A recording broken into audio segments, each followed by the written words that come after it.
You are most welcome to this talk, and a welcome back to Major Tom Haviland from the States. Major, thank you for coming back on. Well, John, thanks for having me back on the show. Now, who's this gentleman here that you're talking to? And what's that in your hand that you're giving him? Well, that's Tucker Carlson, obviously, and I'm handing him a vial of the white fibrous clots for him to keep. I actually took about 3 vials with me on that trip, and I've tapped myself out, John. I don't have any. I have one little vial left that just got 1 clot in it left, so I'm going to have to get it replenished on my supply. But I traveled to Hershey, Pennsylvania this last Saturday. Yeah. Tucker was giving a speech there, and as I did so, John, I said, Tucker, let me introduce you to the most spectacular side effect of the you-know-what. Yeah. And Tucker said, what is this? Is this real? And I said, Tucker, this is real. He then said to me, I'm glad that I didn't get the... Yeah. And then I said to Tucker, you're a smart man. So that was my 15 seconds with Tucker Carlson. I actually spent a few minutes after that, Dr. Campbell, with his producer and some writers and some other folks on his team, and was able to give them more information, gave them additional vials of the clots. And I'm hoping that they'll take it seriously and put me on their show to talk about this serious issue that, as you and I know, is still going on in both the living and the dead. Yeah, absolutely. I'll certainly give them a nudge via various intermediates, because we certainly need publicity on this. And we have a covert motive today, Tom, because we want volunteers for the People's Clot Survey. And if you just click on this link that you see on the screen now, just freeze frame and click on the link, that will take you straight there via the apparently miraculous connotations or macerations of modern technology. It takes you straight, takes you straight through. Wouldn't it have been much better just to go to the surgeons and talk about this, and the embalmers directly and talk about this, Tom, rather than having to go through the ordinary members of the public? I tried that, Dr. Campbell. You know, we know from the embalmers, by the way, that this thing is occurring in the living, because they've been picking up bodies that are only an hour or two old, and they're finding them riddled with the clots. They knew there was no way that those clots could have formed in just the hour or two that the person passed.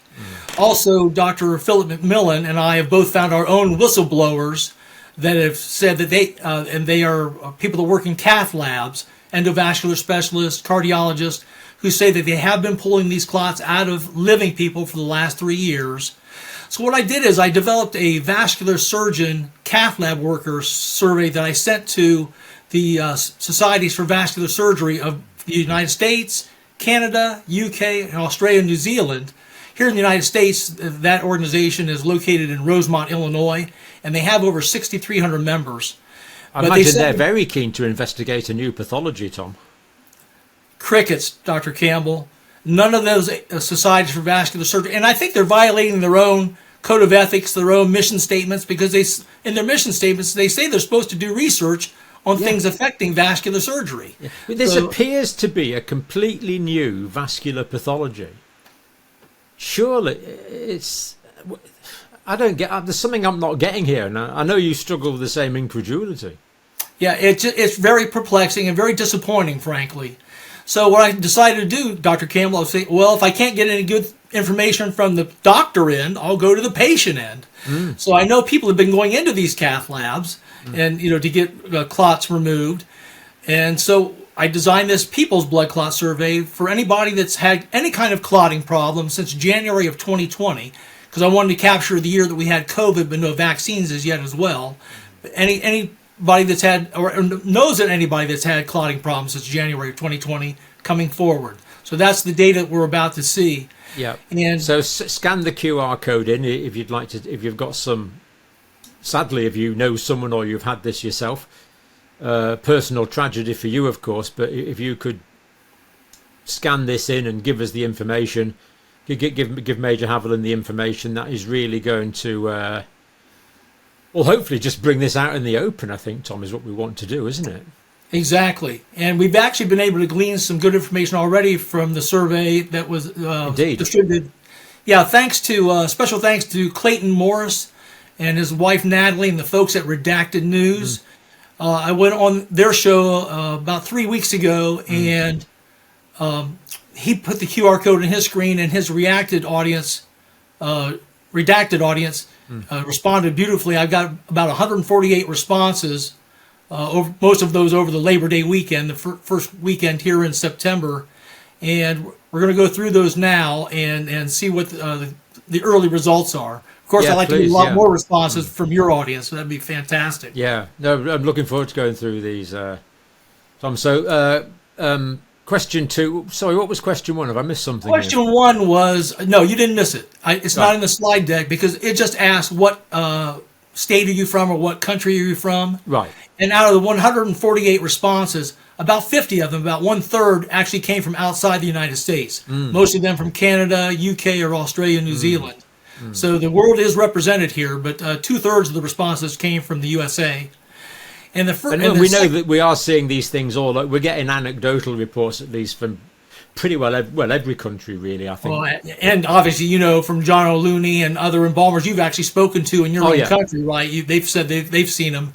I'm talking to embalmers locally who've seen them. Yeah. Yeah. And by the way, the embalmers are still seeing these white fibrous clots in about 20% of their corpses on average, John. So this is not a rare phenomenon. These things are prevalent. That's what makes this such a serious issue. Yeah. But the second question basically is, have you or anyone that you know had blood clotting issues that started after January of 2020, which is basically the purpose of the survey. So I'm not sure why the 4 people that answered no even took the survey. Yeah. But anyway, you've got 144, and hopefully, and of course, you've already got some good data, but the more numbers we get, the firmer the data becomes. So absolutely, if a few hundred more people share their personal pain and suffering with us, that can really help to really bring this out. And and it gives some meaning that they wouldn't have been injured or somebody even killed in vain, right? If we can get information about that, then they can help the living, the people that we can keep from having strokes and heart attacks. Absolutely, and it's an intrinsically noble thing to do. So absolutely, I'm sure many people will, Tom.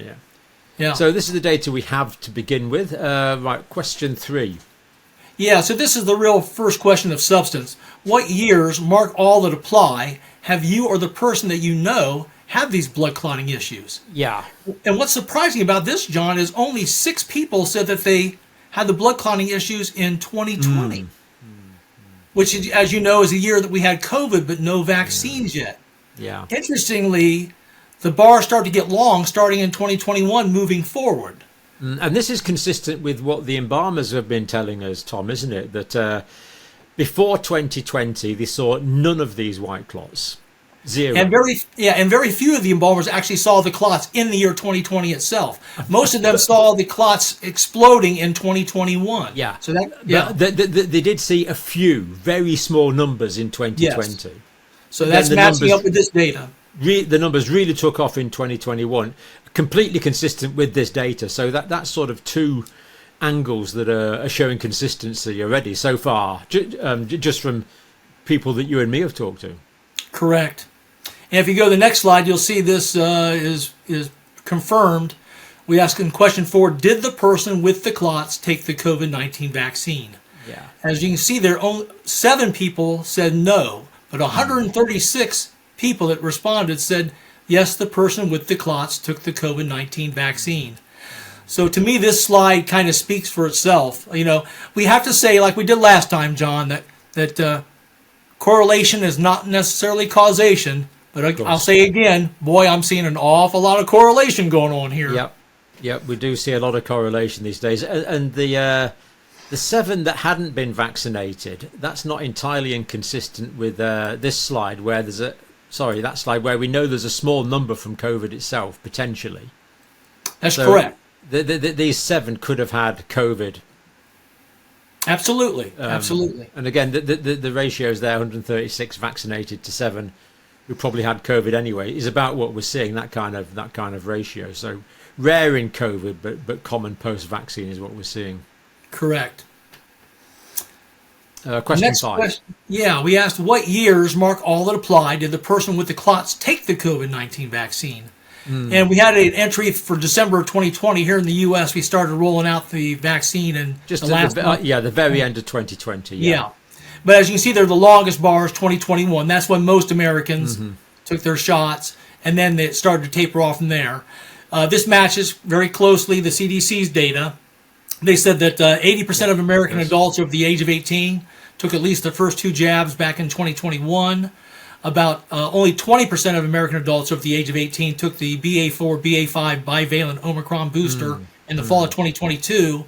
Only about 10% of American adults over the age of 18 took the XBB 1.5 booster that came out last fall of 2023. So this matches up perfectly with what the CDC has observed, and it gives me confidence that the people responding to the survey are giving us accurate information. Indeed, and just to remind ourselves of what the years that the clots were seen, it was after 2021, as we see on that, as we've saw on the answer to question 3. Right. So exactly. Unfortunately, as you say that there is a correlation there. Yes. And we are seeing a lot of correlation these days. Yes, we are, unfortunately. Yeah. Question 6, Tom. Question 6, we asked, how soon did the person develop the blood clotting issue after taking the COVID-19 vaccine? Yeah. Now, 26 of the people said they didn't know because they were probably responding for somebody else, right? Understandable. Yes. 10 people, as you see there, 11 people said that less than 2 weeks was interesting. 10 people said between 2 weeks and a month. 26 people said between 1 month and 6 months. 32 people said between 6 months and a year. And 36 people said greater than 1 year. And what's interesting about this, John, is it tends to support the theory that it may take anywhere between, 6 to 18, maybe even 24 months before these white fibrous clots grow to the size where they completely block off an artery and a vein, and then cause a stroke or a heart attack.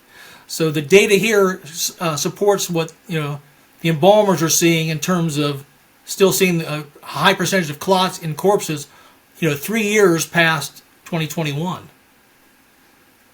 Yeah, it really makes you wonder about the mechanism there, doesn't it? What is going on? This is why we need the scientists and the physiologists to really start looking into this and working out what the heck is going on in the body. Well, I'm afraid that the modified RNA may be producing the spike protein indefinitely in people. It was supposed to leave the body. In some people, I'm sure that's true. Yeah, after just a couple of days to a week. But I think we've got papers out there, scientific papers that have said that mRNA is lasting much longer in the body than originally planned. And the other thing that concerns me, Tom, is we're rolling out in the States and in Europe and probably in the UK the RSV, respiratory syncytial virus, mRNA type vaccine. And I don't see any reason why that shouldn't also cause really the same pathology because of the systemic distribution, the way that any cell in the body can express the foreign antigen because the RNA gets into probably all the potentially any cell in the body. Yeah, there's a team of scientists that myself and Richard Hirschman are in contact with that are looking at the why or how the clots are forming, and they've got a pretty solid theory out there right now about the lipid nanoparticle at the moment that it actually opens up to release the modified RNA inside, that it's exposing phosphorus heads that, and our fibrinogen that's in our blood has a great affinity for that phosphorus. So they think that it's actually forming this bizarre fibrinogen lipid nanoparticle polymer as opposed to being properly converted from liquid fibrinogen into our normal white solid fibrin. That makes sense, but we need more research to be definitive about that, don't we? Because we really need to know this. And but yeah, so it sounds like you share my concern that this is a potential adverse reaction from any lipid nanoparticle mRNA vaccine, not just the COVID vaccine. Correct. Yeah. And we know the spike that the protein world also may be a player in there as well. The spike protein has a tendency to become phosphorylated too. So then the fibrinogen also has an affinity for the phosphorylated spike protein that's produced by the vaccine. We believe. But if the respiratory syncytial virus vaccine, that's going to make a foreign antigen as well. So who knows what that's going to do? There could be these side effects and potentially other side effects from that. Right. But if, like you say, the carrier is the same DSPC lipid nanoparticle, then you can start to see the same phenomenon no matter what the contents, what the payload is of that lipid nanoparticle. Correct. Let's hope not, but I suspect you are correct, Tom, unfortunately. Question 7. Question 7. The blood clotting issue was in what part of the body? Mark all that apply. Right. Yeah. And this one, the number one answer from the 148 folks that responded by redacted was legs. 62 people said legs. 36 people said lungs. Then heart and brain was about a tie, followed by abdomen. And then there was an other category. It was a catch-all for nose, eye, arm, uterus, all these other locations. Yeah. What's interesting about this, John, is it matches perfectly the V-Safe's, the CDC's V-Safe system. Now, the CDC has two systems out there. One's called VAERS, but it also had another system called V-Safe, which was a downloadable app that people could download on their smartphones here in the United States and to talk about their vaccine experience. And about 10 million Americans did download this V-Safe app. And what was interesting is about 800,000 of them, 8%, actually reported a severe adverse event that was bad enough that they had to schedule a doctor's appointment, go to the emergency room, or go to urgent care. Yeah. But Del Bigtree's high-wire team, they're called ICANN, Informed Consent Action Network, they actually FOIA'd the CDC to have the V-Safe free text field released to them. The CDC did not want to release this data to the public, but a FOIA request was made, and a judge made them say, yeah, you're going to turn over this information. And they did. And they've been doing it once a month in these large Excel spreadsheets of, hundreds of thousands of records. And I've been going through them as they've been put up on the ICANN website.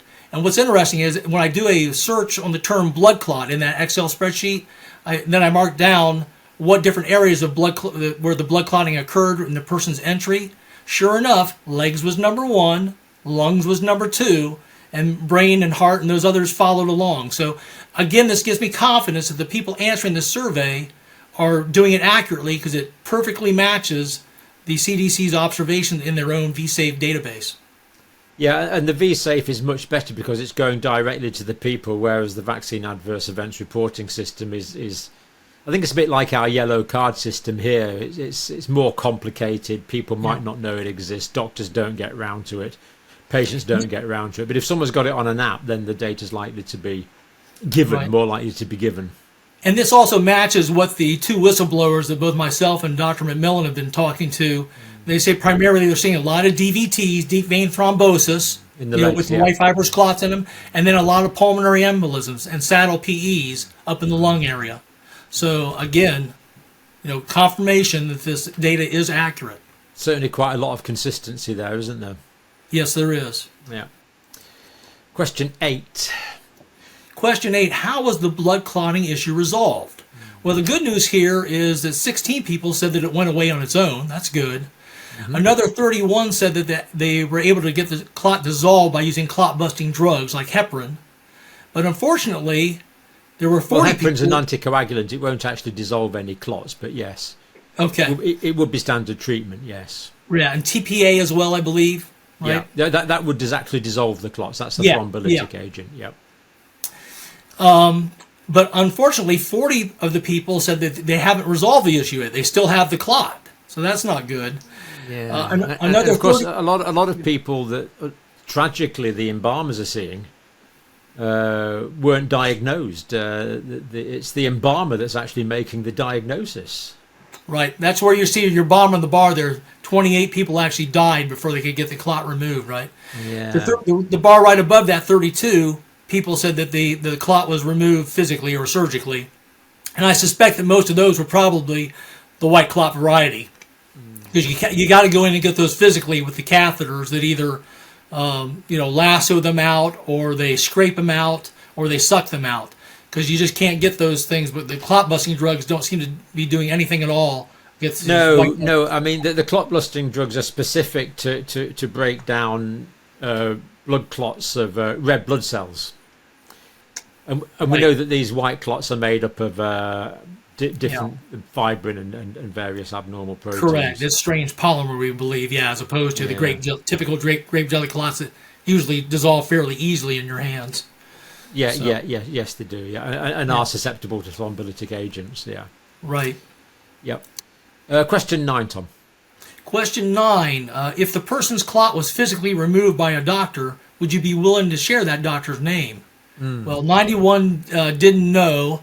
47 said no. Only 10 people out of the 148 said that yes, they would. Which tells me that people don't want to get their doctors in trouble. I think they realize that if a doctor says anything concerning at all about the clotting issue and the vaccines, that they subject themselves to possibly getting their licenses taken away or board certifications taken away. So I mean, this may be, Tom, is the most disturbing thing you've said so far this talk. If healthcare professionals are afraid to openly discuss new pathologies that they're seeing.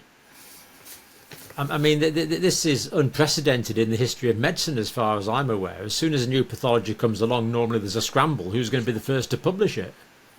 Yeah. And what you're going to see coming up here, I'm going to read to you about, we got dozens of comments, by the way. At the very end of the survey, we're going to come on to those. Yeah, but the idea that frighteners is being put on the doctors. I know. You're going to see that evidence in a couple of the comments that I'm going to be reading in just a few minutes. It is concerning, isn't it, John? Because that's I feel like there's a cover-up going on. Like these vascular surgeon societies don't want to tell you anything. We had trouble getting we got good information out of the embalmers, but I would have liked to have gotten a lot more responses to my embalmer surveys. It's just like there's this huge cover-up and nobody wants to talk about it. Although the data you got from the embalmers that you did get, we've covered on this channel, and it was pretty good data. Oh yeah, we had I think 269 embalmers responded to my last survey, so that was it's definitely enough to say, Houston, we have a problem. Yeah, I mean, a lot of the people that are actually flagging up issues, unfortunately, are my kind of age group. People that are retired or nearly retiring, or potentially could be retiring in the next few years, whereas young nurses and doctors who might be 30 years old with a mortgage and a student loan to pay off, they can't afford to rock the boat. It's a tragic situation. It really is. It really is. Yeah. Right. Comments section, Tom. Let's look at some of these comments that you've highlighted. Yeah, and I'll preface this by saying, these are the opinions of the people that wrote the comments, and this is valid because it's people's experience. That is valid. Yes. So the first one I'll just read. My mother had 3 COVID vaccines, all Pfizer vaccines. She was healthy and had a stroke and coded in the hospital and died within 5 days. The funeral director is a good friend of the family's and informed us and showed us the white fibrous clots that were throughout her body. Yeah. He told us they were seeing a lot of these types of clots while embalming. Yep. Here's another one. My mom never had clotting issues before this incident. Then only 2 weeks after receiving the COVID shot, she was taken to the ER for multiple clots that developed in the same arm she received the COVID shot. So, I've got... Yeah. So, again, this first case here, again, the diagnosis made by the embalmer.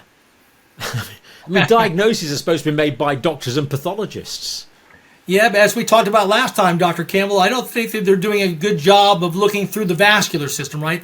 If there is an autopsy done, and most of the time there is not, but even if there is one done, they're looking at the major organs, they'll look at the heart, but they usually don't go in and look closely at the veins and arteries. Yeah, they take out blocks. And John O'Looney's said this to me. He had a patient who, tragic, terrible young man, and the blocks of organs had been taken out as they do, but then when he started looking into the vessels in the legs, he pulled out a meter-long clot. It's I know. I mean, pathologists really need to get their act together here. They're clever people.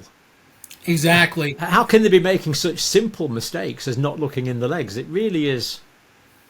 I find it really quite difficult to explain, especially when there should be a high index of suspicion at the moment, because these facts have been absolutely. And the whistleblower I talked to, John, said that the clots that he's been removing, they're not getting sent to pathology, so the evidence is being destroyed. I mean, in clinical practice, Tom, you send everything to pathology. I was a theatre staff nurse for a while, and you spend maybe half a dozen times a day. The surgeon will say, "Oh, send a bit of that off," so you'll cut a bit off and you'll put it in the bottle and you'll preserve it and you'll write out and you'll send it to pathology. Then the pathologist puts it under the microscope because the surgeon's worried because he needs the pathologist to diagnose it, because you can't, even if he suspects something's a malignancy, he still needs to send it to a pathologist to get checked. Or it might come there's not a malignancy, or you send anything that's any doubt at all, you just send it to pathology. It's just ingrained into medical practice, and yet it's shocking, isn't it? It really is shocking. It's really, really hard to explain. Yeah. This one, surgical nurse, seeing a huge increase in clots. We are doing more amputations than I've ever seen in my whole career. I'm definitely seeing the clots you were describing. When I say it's probably due to the COVID shot, everyone ignores me and there is silence in the operating room. I also hear the surgeons saying, I've never seen this before. Also, during heart surgeries, the surgeons are having difficult time suturing as the tissues are just falling apart. Once again, the surgeons are saying, I've never seen anything like this before. A lot of patients are dying. Yeah, and we know that the death rates have been high for some time. Yeah. And of course, in my country, we've recently changed the way that excess deaths are calculated, so they've gone down a bit. That some people might think is a cynical ploy, but that's a separate topic. Wow. Yep. Here's the next one. Yep. I was feeling fine, had pain left side below shoulder blade, started sweating and feeling weak. Called the ambulance. ECG did not show heart attack. Rushed to emergency. ECG did not show heart attack. Third different emergency. Doctor did ECG and an ultrasound. Yep. They were all perplexed. A cardiologist was called. I went to a heart institute. Arriving there, I went into cardiac arrest. Was out 2 minutes. 3 sets of compressions and 4 defibrillator shocks were used. They went in through an artery at the wrist. They removed fibrous clot. They did not want to tell me, but a nurse whispered to me, it's the vaccine. We have so many. Follow-up appointment with cardiologist. I asked the question directly. The doctor looked down and said, I cannot talk about it at the risk of losing my job. And of course, going in through the wrist for blockages in the coronary arteries is absolutely standard practice. That's what we do. Going through the radial artery, and you can get back into the aorta and then into the coronary arteries. But again, that last bit particularly alarming, Tom. I can't talk about it. It really is like regimes would rather not remember from the past, isn't it? It's shocking to me. I expected a greater amount of integrity out of our medical system. I understand that big pharma is driven by money and may not have as much of a soul and a heart. But I thought that our doctors, I thought that our medical system, obeyed that Hippocratic oath of first do no harm. And it's saddening to me to think that these men and women out there that we respected so much and had so much trust in have now lost the trust of a lot of us, because we think that something is definitely going on, and it's quite obvious to a lot of us that there's a giant cover-up going on. And even if there wasn't, the fact that a patient thinks this is appalling. The fact that this is the patient's experience is it's just the antithesis of transparent healthcare, isn't it? Yes, it is, unfortunately. Let's do a couple more of these, Tom, if you don't mind. Yeah. I've got 2 more. My daughter died suddenly at age 45 in September of 2022. She was an athlete, and her heart stopped while working out. She was an emergency room registered nurse and mandated to take the bioweapon and all boosters. While on life support, they found a blockage just outside of her left ventricle. She suffered severe brain anoxia and was removed from life support. My son-in-law thought my insistence that this was from the bioweapon was complete lunacy. An autopsy was not offered, and she was cremated the next day. Oof. My family has no history of heart issues. My daughter was an active, 100% healthy, clean-eating mother of 5. She was murdered. Well, we can't say whether she was murdered or not, but the fact that this individual thinks that is distressing. Yes, it is. Yes, it is. And again, cremation the next day. Why not do some pathology first? That really is. Yeah. Yeah, there's an old-fashioned saying, Tom, that doctors bury their mistakes. Mm, But if you've wow. cremated it, that's even more final, isn't it?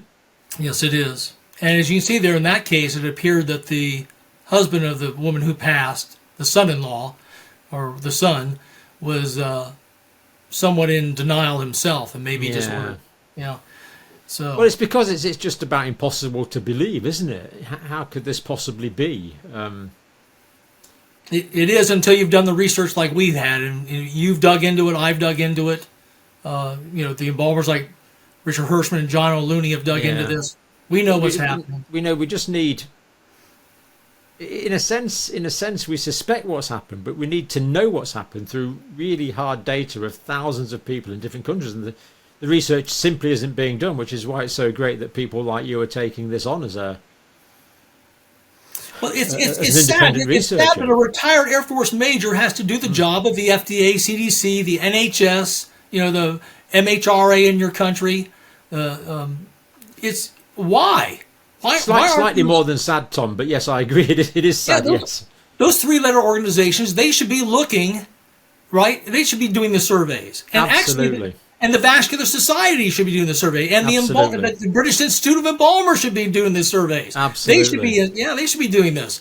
It shouldn't have to depend on a retired Air Force major to do it. No, or an eccentric making videos in the north of England either. It's The fact that they're not doing that should tell you something, right? The fact that they're not going forward and doing and surveying their own members of these organizations I think, tells you all you need to know. Well, I'm sure viewers will tell us what they suspect is the reason for that, but we're certainly uncomfortable with it. Yeah. This is the last one, Tom. Last one. I work fitting patients for compression garments. Most clots are in the legs, but several have expressed that the clots extended into their groins, stomach, chest, and one that went into the person's neck from their foot. Wow. Most have had clots removed and are now wearing very tight compression to prevent new clots. Yeah. I have fit men for medical pantyhose. This was rare before. My business has increased 3 times to what it was in 2023, and the number of young people are shocking. Very few people have told me that their issues are old or long-standing. Most have never had problems before. Yeah. Only one revealed their jab status, and they were jabbed/boosted. Many say the clots came on suddenly. Yeah. There's a definite pattern. Yeah.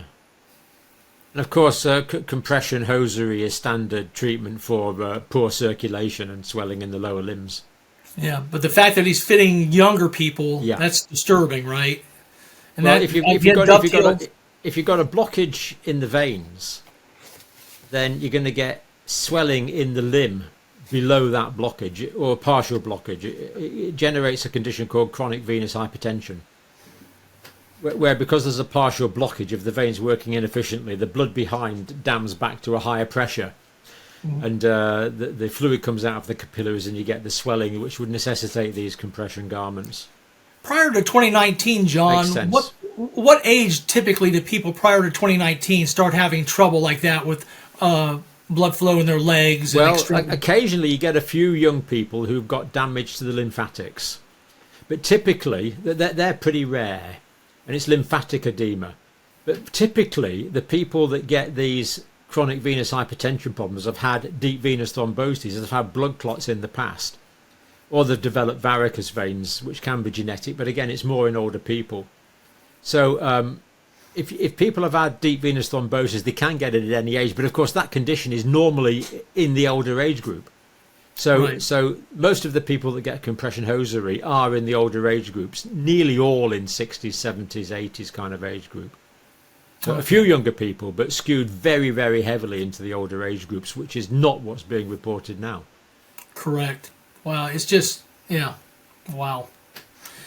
So that's the data I've collected so far, and those were just about 5 or 6 of dozens and dozens of stories just like that. I know we could have gone on all night on that, but yeah. So there's the QR code. Just if you have got experience of this, Tom would love to collect the data, and you can plug more data into this spreadsheet you've got, Tom, can you, and just update the graphs with larger numbers. SurveyMonkey will spit out the results for me, and it'll quickly generate a new set of charts for me. Yeah. and that link takes you straight there. I've tried it, and the survey will just take you a few minutes to fill out. And, Absolutely, yeah, about 3 to 5 minutes to fill out. Very Yeah. very quick. You just saw the questions that are on the survey, basically. Yeah, and we've already got data, and that would really harden the data up. Really give us much firmer data, and the more firm data we've got, it'll probably still be ignored, Tom, but it gets harder to ignore. Much harder to ignore. Yeah. It'll be harder to ignore, right? And we're documenting as we go along, and we're actually building a body of observable evidence, right? Yeah. This is evidence-based science, basically. We're doing. It is. Observational data that Yeah. we're working with. So That's why I was keen to have this on, because you've actually got real numbers here, which is what we need. This is data, but we always want better data. But correct. And once we've got that, Tom, will you come back on and update us? Absolutely, Dr. Campbell. In fact, I expect your folks will respond and give me lots of entries, and then we'll come back on with some more solid. The more numbers I have, the larger the data set, the more confidence I have in the data being correct. Indeed. But for now, Major Tom Haviland, for what you're doing, thank you, and for this talk, thank you very much. Thanks, John.